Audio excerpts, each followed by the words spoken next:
आज इतिहास में जिस पार्ट के बारे में पढ़ेंगे वो पार्ट कौन सा है? दिल्ली सल्तनत के बारे में पढ़ेंगे। इस पार्ट के बारे में पढ़ेंगे दिल्ली सल्तनत। अब तक हमने प्राचीन इतिहास पढ़ा है। कौन सा इतिहास पढ़ा है? प्राचीन इतिहास पढ़ा है। वो इतिहास बहुत पुराना है, उस इतिहास को हमने क्या नाम दिया? प्राचीन इतिहास नाम दिया। प्राचीन इतिहास में सिंधु सभ्यता, वैदिक सभ्यता, जैन धर्म, बौद्ध धर्म, चार तो हमने धार्मिक चीजें पढ़ी है। एक हमने मौर्य वंश पढ़ा है, परीक्षा की दृष्टि से महत्वपूर्ण है, इस वजह से हमने इस वंश को भी पढ़ा।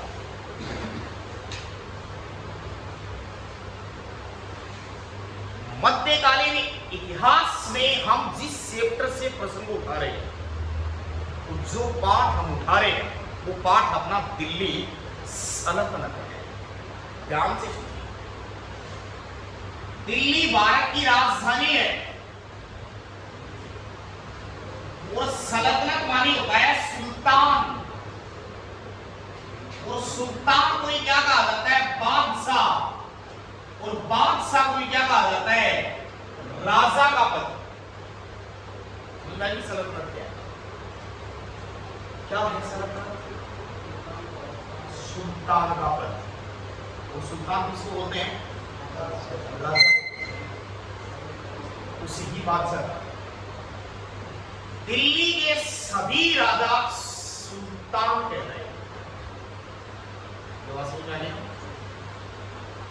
दिल्ली के सभी राजा क्या कहलाए? सुल्तान। और मुगल वंश के सभी राजा बादशाह कहलाए। दोनों बात समझ आ रही है? दिल्ली के सभी राजा क्या कहलाए? सुल्तान। और मुगल वंश के राजा क्या कहलाए? बादशाह। ये पोस्ट मोनार्की पोस्ट है, राजा का पद है। दिल्ली सल्तनत का एक टाइम पीरियड रहा है 1206 ईस्वी से लेकर 1526 ईस्वी। हम इतिहास के 320 साल के बारे में पढ़ेंगे। कितने सालों के बारे में पढ़ेंगे? 320 साल का एक इतिहास का पार्ट है, उसके बारे में पढ़ेंगे। देखो, पहले हम जानना चाहते हैं कि लोकेशन क्या है इस टाइम पर अपने देश की। आइए भारत की लोकेशन को समझते हैं।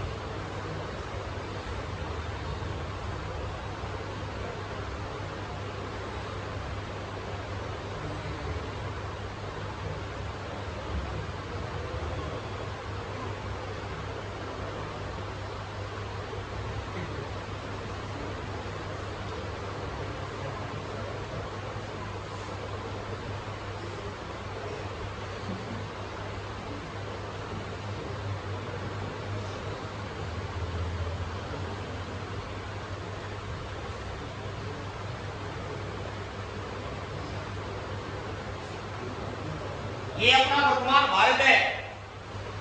इस भारत में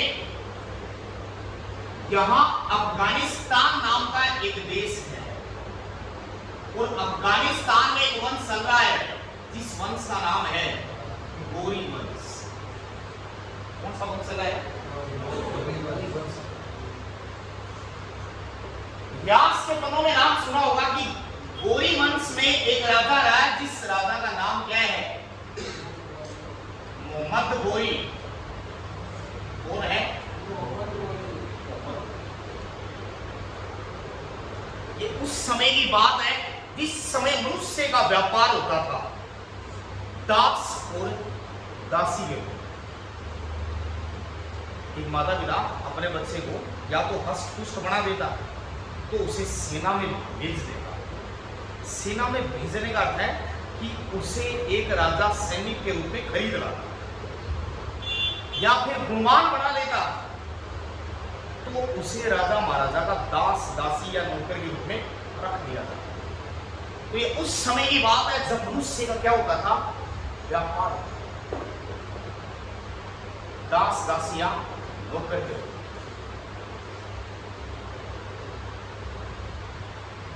दिल्ली सल्तनत में 5 वंश चले हैं। कितने वंश चले हैं?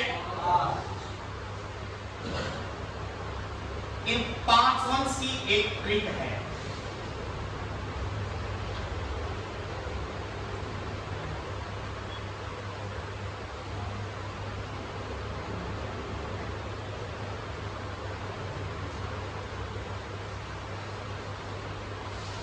दिल्ली सल्तनत के 320 सालों के इतिहास की 5 वंश हैं, उनकी एक ट्रिक है। देखो तो साढ़े कुत्तू जल गए, खिजर रह गया। इस लाइन में पूरे वंश हैं और उन वंश के चलाने वाले संस्थापक। इसको 2 हिस्सों में तोड़ देते हैं। देश है दास या गुलाम वंश, दास या गुलाम पहला वंश। दूसरा खोसे है खिलजी वंश। तीसरा तोसे है तुगलक वंश। सा से है सैयद वंश और ली से है लोधी वंश। ये 5 वंश है, समझ गए? कोई समस्या नहीं। दिल्ली सल्तनत में कितने वंश चले? 5 वंश चले थे। देश क्या है? दास या गुलाम। हो से क्या है? खिलजी वंश। तो से क्या है? तुगलक वंश। सा से क्या है? सैयद वंश। ली से क्या है? लोधी वंश। यहां पे कोई समस्या नहीं है। दिल्ली में कितने वंश चले हैं? 5 वंश। आगे सारे संस्थापक हैं ये। कुतुब का अर्थ है कुतुबुद्दीन ऐबक। कुतुब का अर्थ क्या है? कुतुबुद्दीन ऐबक। जल का अर्थ है जलालुद्दीन खिलजी। जल का अर्थ क्या है? जलालुद्दीन खिलजी। गया का अर्थ है गयासुद्दीन तुगलक। गया का अर्थ क्या है? गयासुद्दीन तुगलक। खिज्जर का अर्थ है खिज्जर खां। खिज्जर का अर्थ क्या है? खिज्जर खां। बह का अर्थ है बैलोन लोधी। बह का अर्थ क्या है? बैलोन लोधी। कोई समस्या नहीं है। दोबारा कुत्तू का अर्थ क्या है? कुतुबुद्दीन ऐबक। जल का अर्थ क्या है? जलालुद्दीन खिलजी। गया का अर्थ क्या है? गयासुद्दीन तुगलक। खिज्जर का अर्थ क्या है? खिज्जर खां। बह का अर्थ क्या है? बैलोन लोधी। ये सभी इसके संस्थापक हैं। कुत्तू से क्या कर देंगे हमें? कुतुबुद्दीन ऐबक। जल से क्या कर देंगे? जलालुद्दीन खिलजी। गया से क्या कर देंगे? गयासुद्दीन तुगलक। खिज्जर से क्या कर देंगे? खिज्जर खां। बह से क्या कर देंगे? बैलोन लोधी। समझ में आ रही है? ये 5 ही वंश है और इन 5 से हमारे नहीं पढ़ेंगे। समझिए इस वक्त कितने वंश है? इनके बारे में ही देखो। इन 500 में पहला वंश कौन सा है? दास या गुलाम वंश, जिसको अंग्रेजी में स्लेव डायनेस्टी कहते हैं। स्लेव डायनेस्टी क्या कहते हैं? The founder of slave dynasty is Qutbuddin Aibak. गुलाम या दास वंश की स्थापना किसने की है? ऐबक ने की है। खिलजी वंश की स्थापना किसने की है? जलालुद्दीन खिलजी। अरे जानते बेटा, मैं आप मसला भी रहता एक ही शब्द तुमने कहो, लिखेगा उस वक्त किससे पूछेगा? ये ध्यान ही नहीं दिया तूने। फिर ये कहेगा सही ये क्या है? ये समस्या कब आती है? ध्यान नहीं देते। और मैं ये 12 बार बता चुका हूं, 12 बार। मेरे फिर पूछेगा ये क्या लिखा हुआ है? फिर मैं इधर ध्यान दे के तेरे को बताऊंगा। काम किया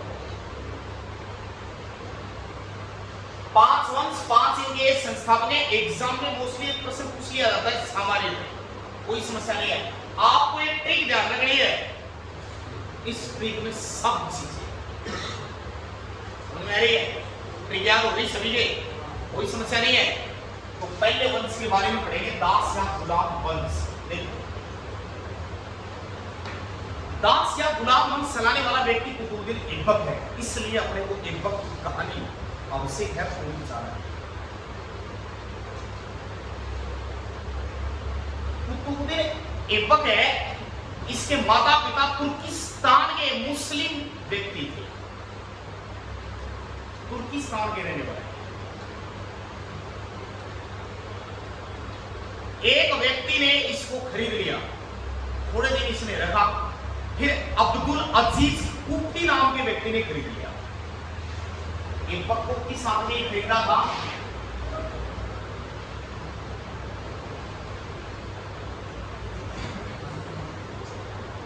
अब्दुल अजीज कुफी, इस आदमी ने इसको खरीद लिया।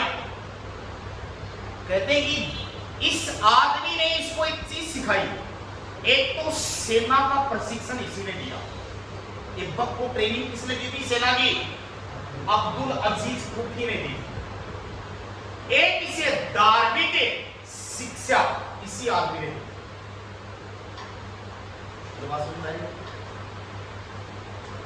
ऐबक की कहानी को विस्तार से समझिए। कुतुबुद्दीन ऐबक है, उसके माता पिता तुर्किस्तान के रहने वाले थे। माता पिता ने एक व्यक्ति को इसको बेच दिया, ऐबक को बेच दिया गया। ऐबक उस व्यक्ति से, फिर उस व्यक्ति ने अब्दुल अजीज कुफी को बेच दिया। मैंने अब्दुल अजीज कुफी इसलिए लिखा है क्योंकि जिंदगी में इसका महत्व है।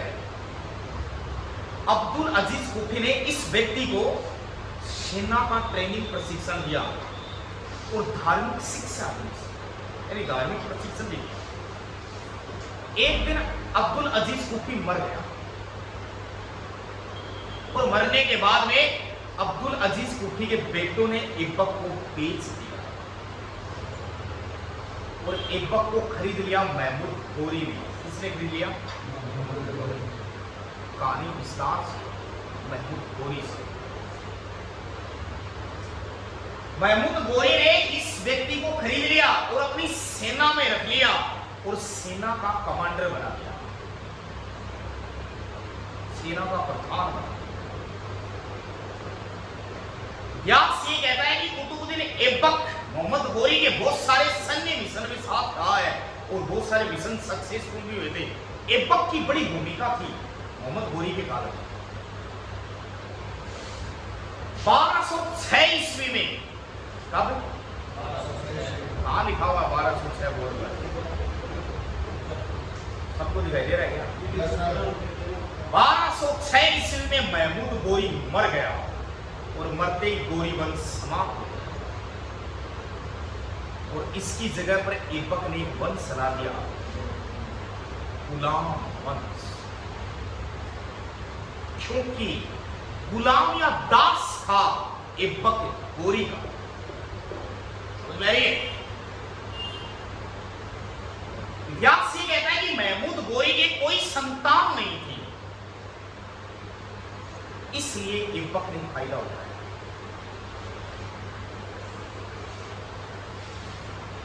महमूद गोरी ने ऐबक को एक उपाधि दी थी, उस उपाधि का नाम है मलिक। मलिक की उपाधि महमूद गोरी के द्वारा ऐबक को दी। समझ रहे? मलिक की उपाधि किसने दी थी?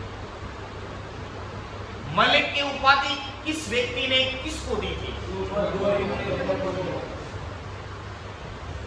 हालांकि ऐबक ज्यादा समय तक राज नहीं कर पाया, वो 4 साल ही राज कर पाता है। ऐबक ने कितने साल राज किया? 1206 में राजा बना और 1210 में मर गया। ऐबक ने अपनी राजधानी दिल्ली से लाहौर को बनाई। लाहौर किसके शासनकाल में भारत की राजधानी रही है? ऐबक के काल में। इसका मतलब लाहौर वर्तमान में पाकिस्तान में है। लाहौर भारत की राजधानी रही है, इसके काल में रही भी है।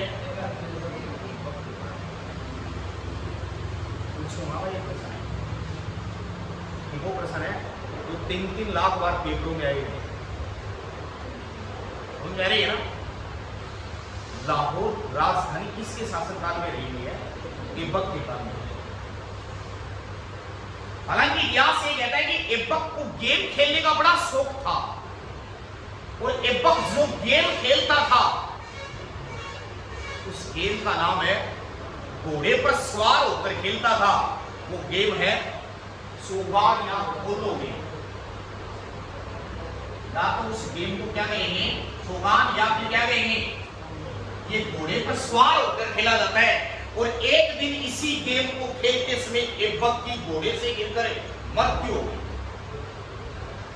हिंदुस्तान का एकमात्र बादशाह जिसकी घोड़े से गिरकर मृत्यु हो गई, वो दिन ऐबक लाहौर में मर गया 1210 ईस्वी। समझिए ये बात समझ में आई? ऐबक ने इस देश में क्या किया है सुनिए। अब तक तो उसका सामान्य डिटेल पढ़ा है। ऐबक ने भारत में एक मीनार बनाई है अपने नाम से, कुतुब मीनार। मेरे अपने ही नाम से एक मीनार बनाई है, जिस मीनार का नाम क्या है? कुतुब मीनार। और कुतुब मीनार है विश्व की सबसे ऊंची मीनार, 73 मीटर है। इसकी ऊंचाई इतनी है 5 मंजिली इमारत है, 387 सीढ़ियां है इसमें। हालांकि ऐबक ने इसके ग्राउंड फ्लोर का ही निर्माण करवाया था, नींव ही रखी थी। 3 मंजिलों का निर्माण इसका इल्तुतमिश ने करवाया था। इसका मतलब इल्तुतमिश के काल में 4 मंजिली बन गई, क्योंकि 3 उसने बनवा दी और 1 ऐबक बनवा के चला गया। 5वीं मंजिल फिरोज शाह तुगलक ने बनवाई। इस प्रकार कुतुब मीनार भारत की और विश्व की सबसे ऊंची मीनार है। 73 मीटर है इसकी ऊंचाई। कुतुब मीनार दिल्ली के महरौली में स्थित है। कहां पर है? महरौली में। महरौली सिटी है वो दिल्ली में। 1993 ईस्वी में यूनेस्को ने इसे विश्व धरोहर सूची में शामिल कर लिया, विश्व विरासत घोषित कर लिया। 387 सीढ़ियां इसमें। मेरे चार मीनार हैदराबाद में, कुतुब मीनार दिल्ली के महरौली में। कुतुब मीनार में कोई दिक्कत नहीं, वैसे ही प्रश्न बन जाएगी।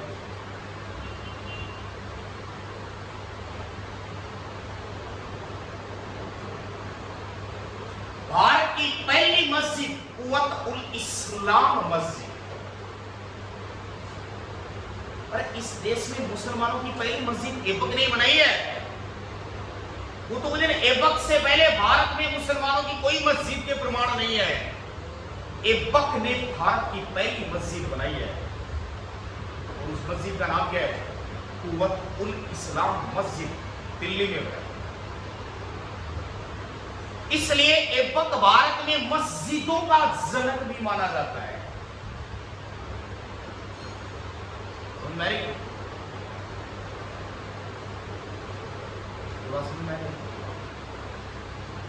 ऐबक ने एक मस्जिद बनवाई और एक मीनार बनवाई। राजस्थान में एक संस्कृत पाठशाला खुलवा दी उसने, और इस जगह पर उसने 28 दिन का झोपड़ा बनाया। अजमेर से। कहां पर बनवाया था? अजमेर से। और 2.5 दिन का झोपड़ा कहां बना हुआ है? अजमेर में बना हुआ है। समझ में आ रही है क्या? संस्कृत पाठशाला को खुलवा कर बनाया। कुछ लोग मत 2 प्रकार के प्रचलित है कि 2.5 दिन में बना था क्या? इतिहास करीब भी कभी ये बड़ा था। कुछ ये कहते हैं कि 2.5 दिन का एक उर्स लगता है, उर्स मेले को बोलते हैं, त्योहार के रूप में, उसकी याद में बनाया गया था ये, इसलिए 2.5 दिन का झोपड़ा है। जो भी सिद्धांत रहा हुआ है, तो 2.5 दिन का झोपड़ा कुतुबुद्दीन ऐबक ने बनवाया था राजस्थान में संस्कृत पाठशाला को खुलवाकर। उसी संस्कृत पाठशाला पर हरिकेली नाटक लिखा हुआ था, जिस नाटक को विग्रह राज चतुर्थ ने लिखा। समझ में आ रही है? मुझे कर रही है? ऐबक कोई सामान्य आदमी नहीं था। ऐबक जब दान भी देता तो लाखों का दान देता था, इसलिए इसे लाख बक्स कहा गया है। हातिम राजा लाख बक्स, ये उपाधियां हैं ऐबक की। रहा 4 ही साल था ये, पर 4 साल में इसने बहुत कुछ कमाया। समझ गई इस बात को?